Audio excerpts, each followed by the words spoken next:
Now, if you haven't read the Two Sacred Keys article, that was on the 2 words, I am, the article that I Dianized from Neville Goddard. I advise you to jump back into that again for a few days because this is all the proof you need that your true identity, that higher self of you, is large and in charge and ready to take center stage if you let it. So, just a couple lines I pulled this week while reading the essay for myself, and I'll read these here. Stop asking, start assuming. Stop chasing, start claiming. Stop asking, start assuming. Stop chasing, start claiming. The moment you stand tall and say, I am, with awareness and feeling, you're aligning with the rhythm of creation.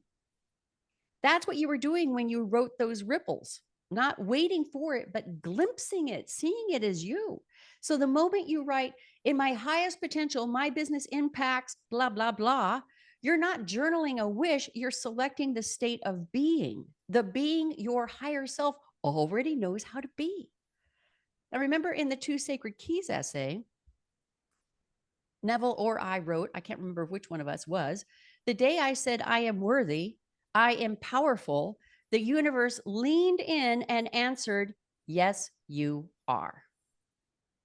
Why? Because I had finally assumed the identity of the one who already had what I used to chase. That was definitely Neville. Because I had finally assumed the identity of the one who already had what I used to chase.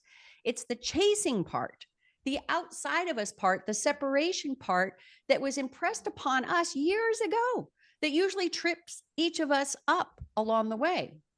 Now, one of you in this class captured that tension beautifully this week in a note that you wrote to me. You said, I can manifest everything else easily because I know it's mine, but money, I wait for it. I don't see it as part of who I am. That is the mic drop right there. And believe me, this person is not alone in feeling this. I know this. There's the difference between chasing and being, between waiting for it and walking in it right now. And that's why observation matters, because you can't shift what you refuse to see. You got that? The world is always reflecting, it is never punishing.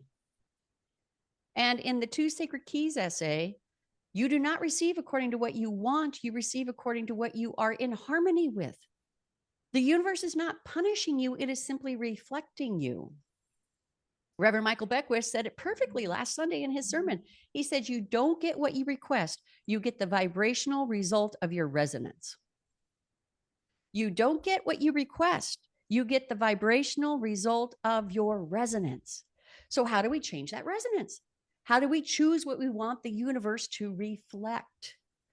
That answer is also in the Two Sacred Keys. And I'll read this.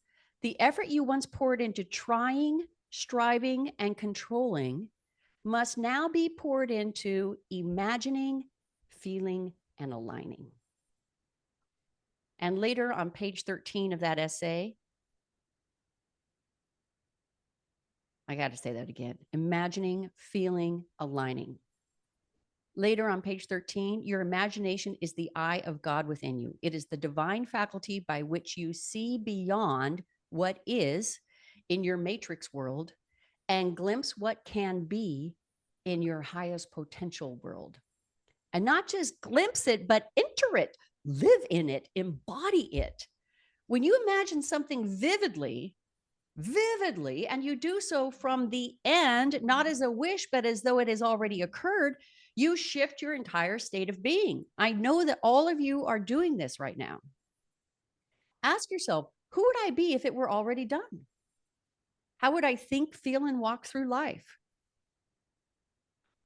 Who would I be if it were already done? How would I be thinking? How would I be feeling? And how would I be walking through life? You know what I loved about what Kathy Wood said? She said, I decided to change the bid from 600 to over 1 million. And she said, and then today I just gave an idea to somebody who was struggling with something. And did she say, oh, you know what? I have an idea for you. Let me write it into a big proposal and figure out how I can make money on it before I give you the idea. No, because she knows she is channeling all of these solutions They're all coming through. She's living at her highest potential. Of course, she can give that idea to that person. And will that person be able to implement it in their group? Maybe, maybe not. But she's freely giving. That is the service. And that is what the universe reflects. This is the bridge. It's not about waiting for money or any outcome to show up and prove your power. It's about assuming the state of the one who already has it and walking in that state now. I know. Easier said than done, Diane. Easier said than done, Diane. This is really hard. I get that. So here's your lever. This is your arrow in your quiver of tools this week. How do you become the one who walks in the state right now? Change your inner micro conversation. Change your inner micro conversation at the exact moment you notice the old signal. This is key. So here are my 3 steps. Number 1, catch it. Catch it. Notice when the thought or the feeling comes up. I'm waiting. I don't have it yet. I can't. This is dire. What kind of sensors can you send out to catch those low-level vibrations?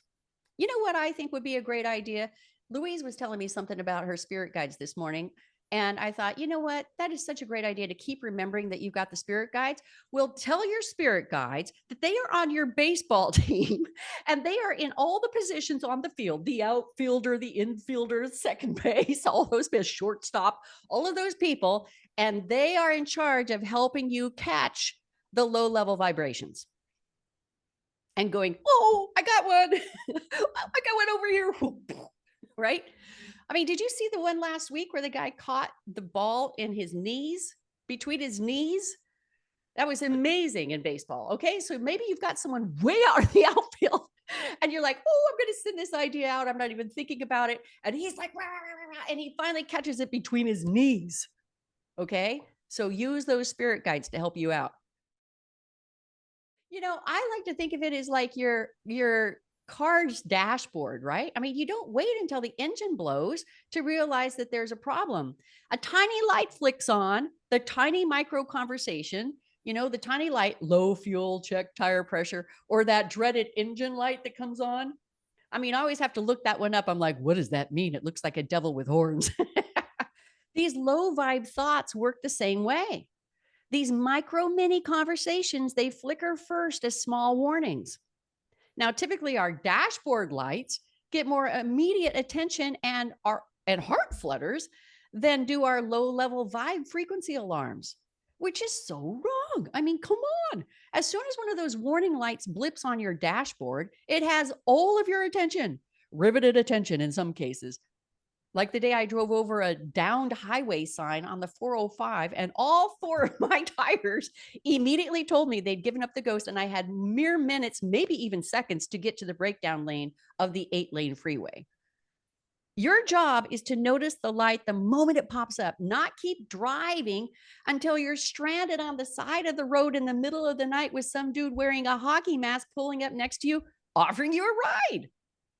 Remember, your subconscious does not distinguish between a dashboard light and a vibe light. Both are signals. Both are warnings. If you ignore the vibe light, it escalates until the breakdown lane moment shows up in your life. That's why your job is to catch it when it's still just a flicker. And once you've caught it, you don't just stare at the light and panic, you take action, right? That's where the flip comes in. So number 2 is the flip.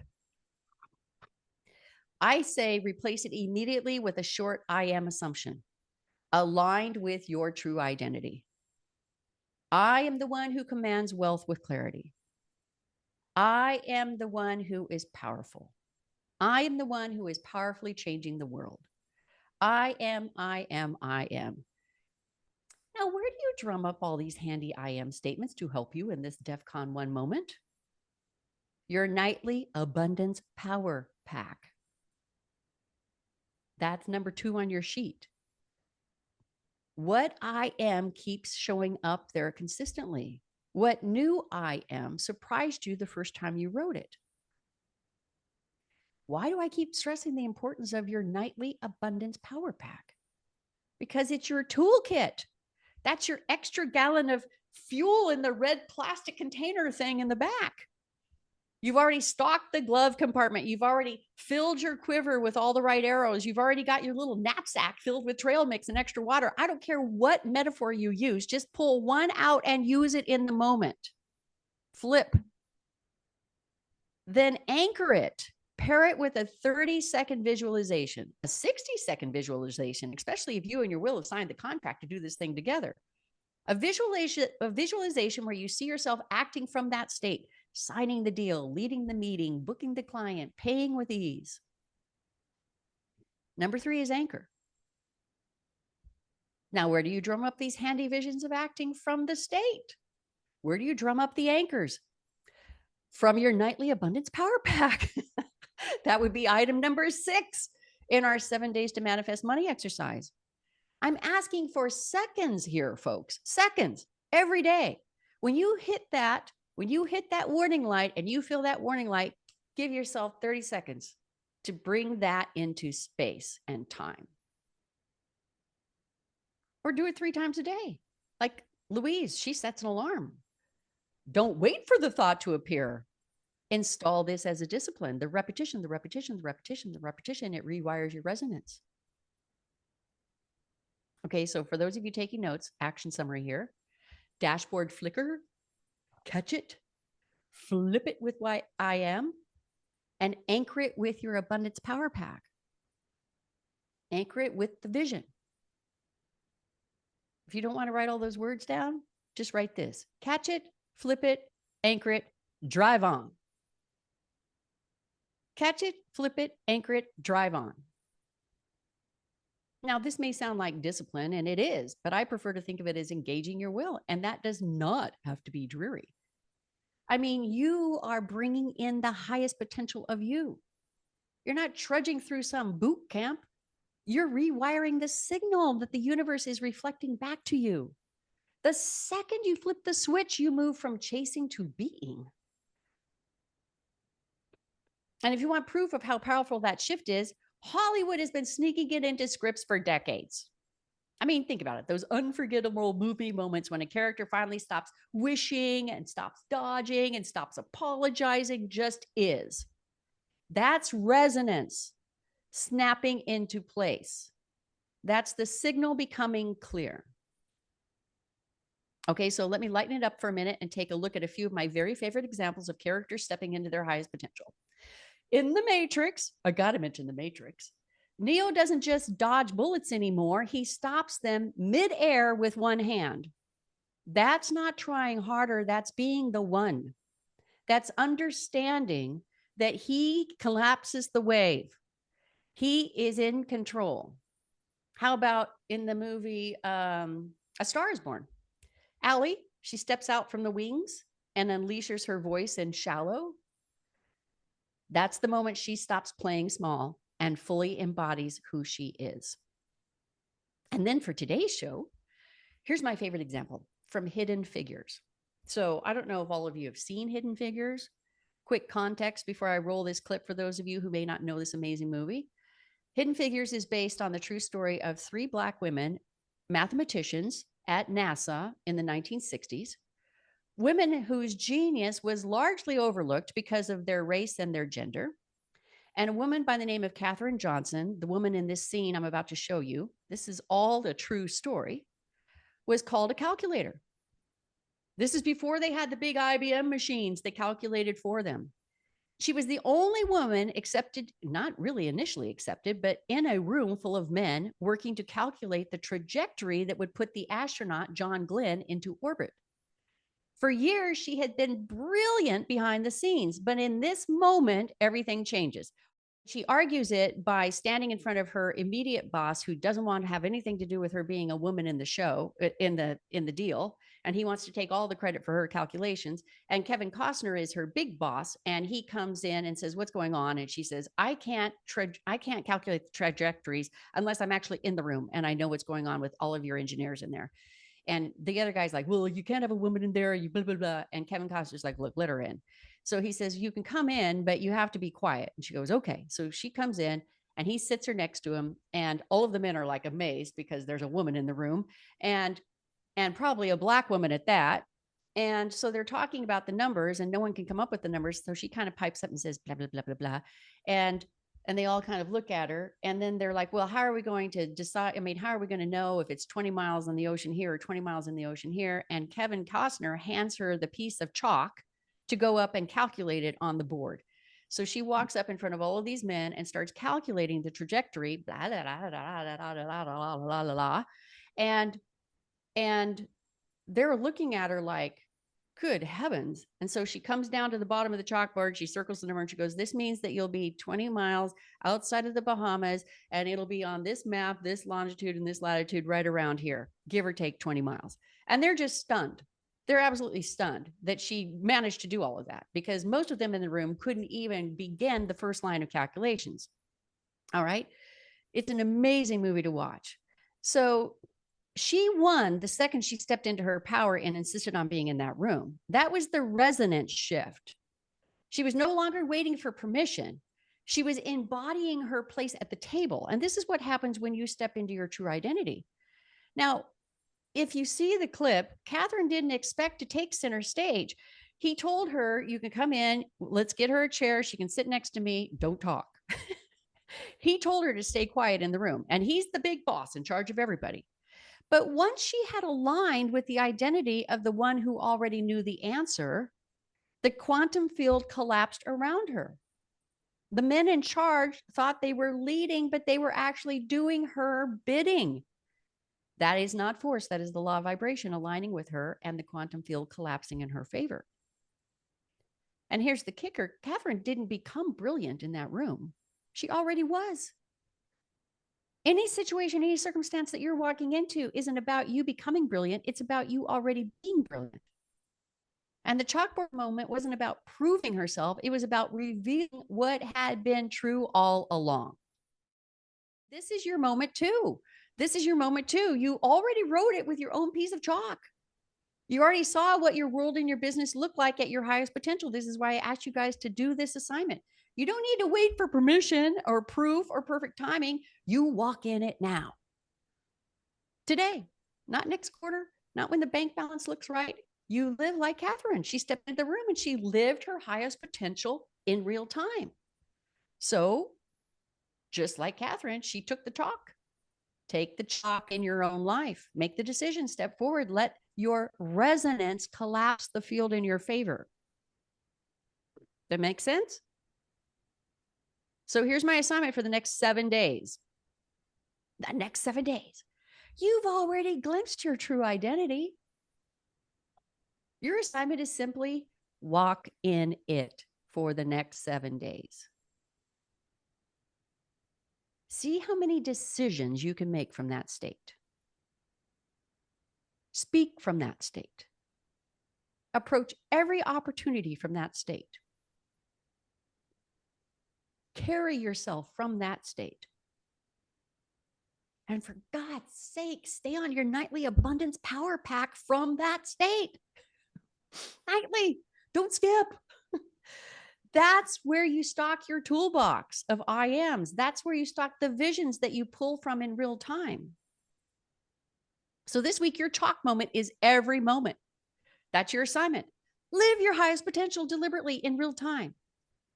And if you have questions about what that is, ask. Ask your true identity. Say, okay, you already know. It reminds me of that creepy, I don't want to make it creepy, but it reminds me of that creepy scene in Christine, the big car that was powerful and had some kind of a spirit in it or whatever. And he gets the car attracts this, mousy little guy who gets beaten up and bullied all the time. And now he's got this powerful car and he stands in after the car does some crazy things to show that it's being protective of him. And then he stands in the shed with the car and he says, show me.